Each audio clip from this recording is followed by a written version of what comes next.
მთავარი კითხვა დღეს რაც არის როგორი იქნება ამერიკის შეერთებული შტატების რეაქცია გაყოფილი არის აზრი დაარტყამს თუ არა, ჩემს Telegram არხზე სხვათა შორის ჩავატარე გამოკითხვა, სადაც მე ვიყავი უმცირესობაში, იმიტომ რომ ჩემი გამომწერების 76% ამბობს, რომ დაარტყამს, მე მაინც ცოტა სკეპტიკურად ვუყურებ, გამოიწერეთ ასევე ჩემი Telegram არხი და იქ საინტერესო ამბებს გაიგებთ.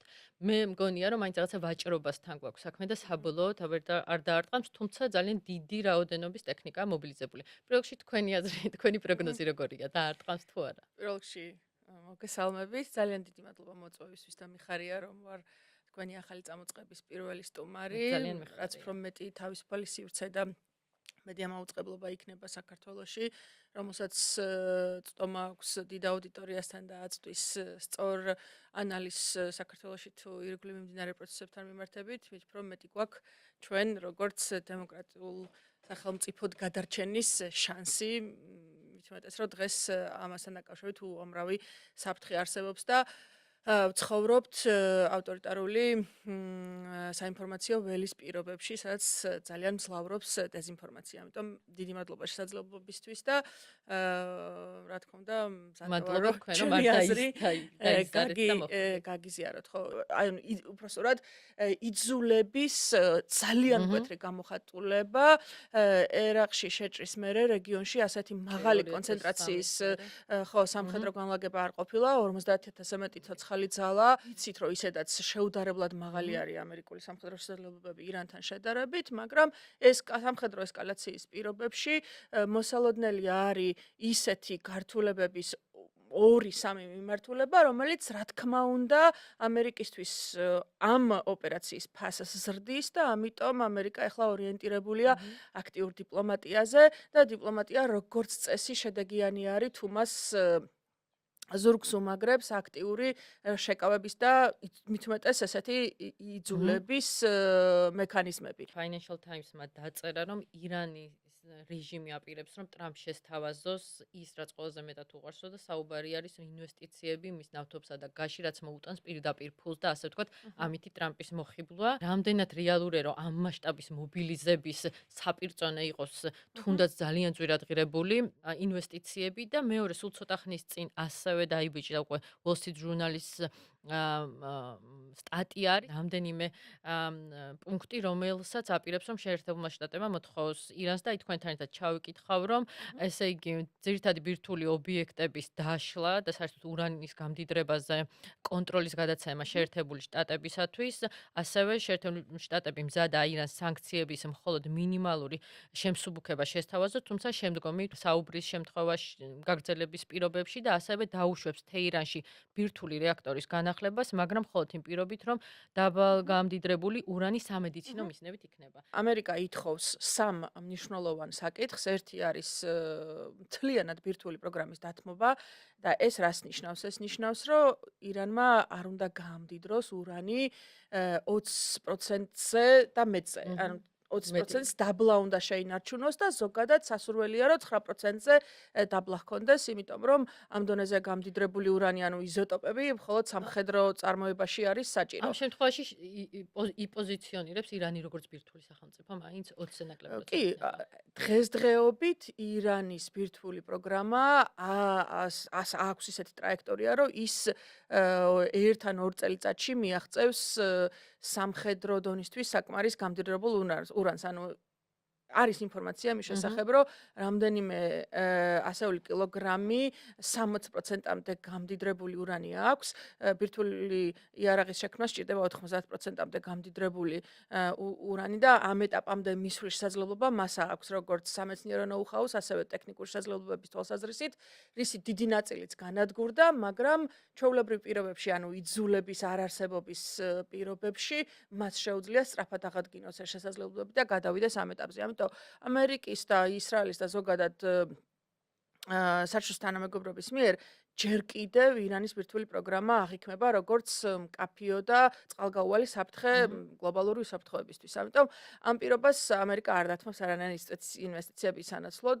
არ დაგვავიწყდეს, რომ 1979 წლამდე ირანში იყო დასავლური ინვესტიციები. ამერიკა ჯერ კიდევ ისე აქტიურად არ იყო ჩართული ამ რეგიონში, მაგრამ იყო ბრიტანული ინვესტიციები, ფრანგული ინვესტიციები და ამას ხელი არ შეუშლია თეოკრატიული რეჟიმისთვის, რომ მოეხდინა რევოლუცია, რომელიც უნდა ყოფილიყო სახალხო და დემოკრატიული, მაგრამ რევოლუციის პროცესშივე მალევე გახდა სისხლიანი და ავტოკრატიული და მერე ჩამოყალიბდა თეოკრატიული რეჟიმი.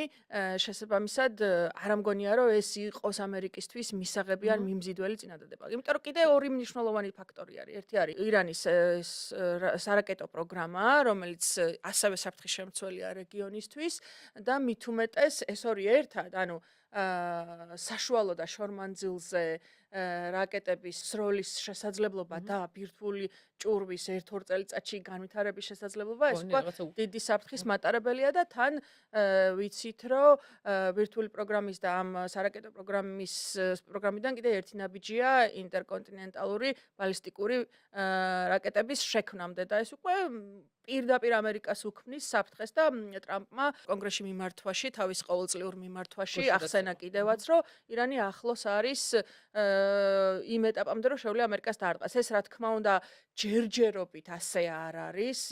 ირანს მაგალითად შილოეთ კორეისგან განსხვავებით არ აქვს ICBM-ი, მაგრამ შეუძლია მალე მივიდეს ამ ეტაპამდე, მით უმეტეს ვიცით, რომ ყავს ავტორიტარული პარტნიორები, პირველ რიგში რუსეთი, შილოეთ კორეა, თუნდაც რომელსაც შეუძლია მას ამაში დახმარება გაუწიოს. ამიტომ არც ტრამპის ადმინისტრაციას და არც ამერიკას მთლიანობაში არ აქვს იმის ფუფუნება, რომ ირანს აცალოს კიდე 1-2 წელი. ძალიან კარგი მომენტი არის ხო, ახლა. და ეს არანაირი ინვესტიციები არის აცვლება და მესამე მნიშვნელოვანი საკითხიც, ბარემ რაც იყო, ნათქვამი პირობის სახით, უნდა შეწყვიტოს რეგიონში ტერორიზმის დაფინანსება, წახალისება და არასტაბილურობის კალის არათუ ინსცენირება, არამედ განგრძობადი შენარჩუნება, რაც ხელს უშლის დანარჩენ ქვეყნებს და რაც მთავარია ამერიკის რეგიონში, ამერიკის ისრაელის გარდა კიდე მთავარ მოკავშირეებს, როგორებიც არიან ყურის არაბული სახელმწიფოები, მუდმივ დესტაბილიზაციის საფრთხეს უქმნის. საბოლოოდ მოლაპარაკების პროცესი თუ ვერ დასრულდა ისე, როგორც სურს ამერიკას, არის თუ არა გარდაუვალი დარტყმა, ანუ ორი არჩევანია, მხოლოდ რო თქვა, ან დიპლომატიურად მოგვარდეს, ან დაარტყას. აი რაღაც მესამე ვარიანტი შეიძლება არსებობდეს? თუ გავითვალისწინებთ ტრამპის ამჟამინდელი ადმინისტრაციის ქმედების პრაქტიკას, ის არის რისკიანი და გადამწყვეტი ქმედებების განმახორციელებელი. ეს დავინახეთ ირანში, ეს დავინახეთ ვენესუელაში, თუმცა ის რომ რუსეთთანაც, უკრაინა-რუსეთის სამშვიდობო მოლაპარაკებების კონტექსტში და ირანთანაც ეს პროცესი უფრო მეტად იმიტომ იწელება, რომ ასე ვთქვათ, დაკავშირებული ფაქტორები უფრო კომპლექსურია და უფრო საფრთხეებს მოიცავს, რაც ზრდის გადამწყვეტი ან მყისიერი მოქმედების ფასს. ამიტომ შეიძლება ასეთი სამხედრო მობილიზაცია იაფი არ ჯდება, ამაში უზარმაზარი რესურსი იხარჯება, შესაბამისად ამ სცენარის დადგომის პოტენციალი დღეს უფრო მაღალია ვიდრე ოდესმე ისტორიაში. აი ეს ნამდვილად შეგვიძლია ვთქვათ. და თუ გვინდა რომ წარმოვიდგინოთ პოტენციური ომის სცენარი, ის იქნება ძალიან ლეტალური, იმიტომ რომ პირველ რიგში იქნება საჰაერო ომი, რომელიც იქნება როგორც კინეტიკური, ასევე ელექტრომაგნეტიკური, იმიტომ რომ ირანის სურვილი, ანუ ირანის ერთადერთი პრაქტიკულად სამხედრო ტაქტიკური პასუხი აქ შეიძლება იყოს თავდასხმის შემთხვევაში ვერ დაჯაფნის ამ ბომბდამშენების არსენალს და ასე შემდგომ, მაგრამ ეცდება რომ გადატვირთოს რადარები იმ მრავალათასი იაფასიანი დრონებით, რომელიც მას აქვს თავის არსენალში და ხო, ამით ეცდება რომ გაახანგრძლივოს დრო და კიდე ორი შესაძლო განვითარება შეიძლება ვიხილოთ, ერთი ეგრეთ წოდებულ რბილ სამიზნეებზე თავდასხმა.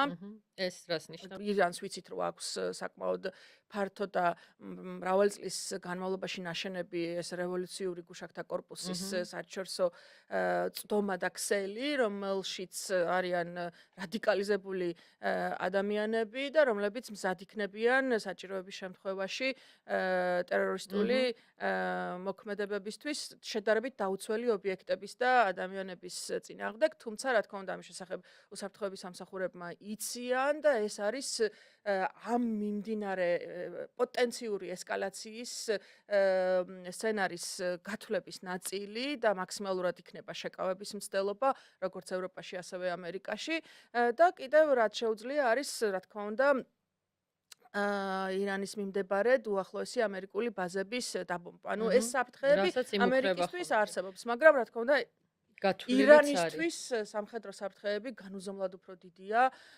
ესკალაციის ამ შემთხვევაში. ბოლოს კი მინდა კითხოთ, მაინც თუ ამ სცენარით განვითარდა მოვლენები და დაიწყო ამერიკამ, ასე ვთქვათ, ირანზე თავდასხმები, ეს ავტომატურად ნიშნავს თუ არა ირანში ხამენეის რეჟიმის დასრულებასაც? დიდი ალბათობით ხამენეის რეჟიმი უკვე არის შესუსტებული, იმიტომ რომ მისი სიძლიერის ტრადიციული საყრდენი სვეტები უკვე მორყეულია, როგორც ბირთვული პროგრამის თვალსაზრისით, ასევე ისლამისტური სახელმწიფოს იდეოლოგიური საფუძვლებისგან ხალხი დაიღალა და ეს აღარ არის სწორუპოვარი იდეოლოგიური საფუძვლები, ხო? რომ ხედავთ ამ განგრძობით პროტესტს და 1000-ზე მეტი ადამიანი მოკლეს სასტიკად ამ პროტესტის პირობებში, მაგრამ ამის მიუხედავად ირანელი ხალხი არ ცხრება და თითოეული გარდაცვლილის დასაფლავება მინი პროტესტის ნამდვილად 40-იც მათ შორის წერტილებად იქცევა ხოლმე, რასაც მიმდინარე რეჟიმში ვხედავთ,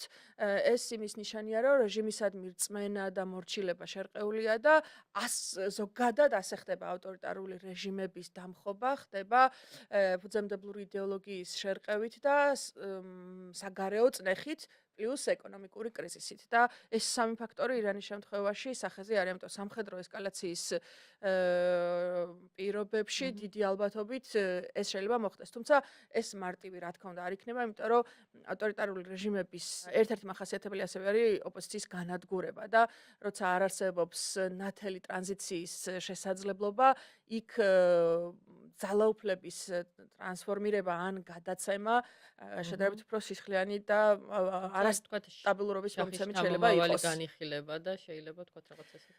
კი, ესეც მიუთითებს ზუსტად აი ამ ისლამური რევოლუციის იდეოლოგიური საფუძვლის, რაც იყო ისლამიზმი, ანუ შარიას წესი და ზოგადად თეოკრატიული მმართველობა ამის შერყევაზე, თუმცა მას პოლიტიკურად ჯერ არ აქვს ისეთი ფართო ხატამჭერი ბაზა, რომ უპირობო ალტერნატივად განიხილებოდეს. თუმცა აქეთკენ მიდის ეს ყველაფერი.